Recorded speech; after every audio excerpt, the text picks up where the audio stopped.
Sveiki, taigi pagaliau nauja pamoka. Atsiprašau, kad praėjo tiek daug laiko nuo paskutinės pamokos, nes buvo iškilę bėdų su programom ir pačiais Windowsais.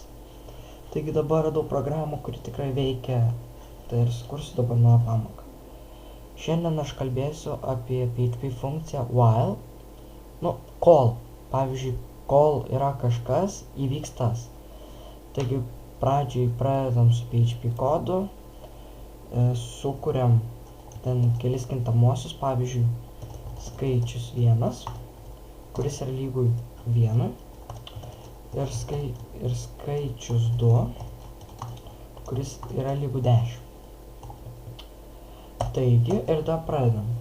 Funkcija while rašosi taip, tada jos informacija, pats pagrindas rašosi tarp skliaustų, o visa kita rašosi tarp tokių laužtinių skliaustų, kaip ir if, else ir panašiai.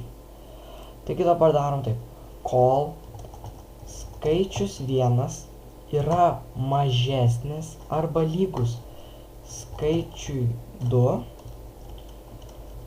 tegul parašo tą skaičių. Bet dabar mums visą laiką tai kartos, nes skaičius 1 yra visą laiką mažesnis už skaičius 2. Todėl mes dabar dar padarom, kad po kiekvieno karto prie skaičius 1 pridėtų 1. Tai yra, reiškia, parašys 1, tada pridės 1 skaičių, parašys 2 ir taip iki 10. Taigi, išsaugom ir žiūrim. Taip, ir mums įvyko tai. Taip pat galima daryti arba 5 ir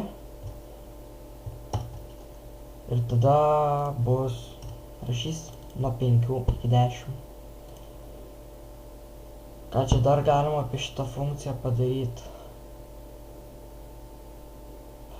Išėjo, žinokit, tokia labai trumpa pamoka, nes čia pats pagrindas paaiškintas, o paskui jau patys esat kūrybingi ir tikrai sugalvosit, kur dar galima šitą funkciją panaudoti.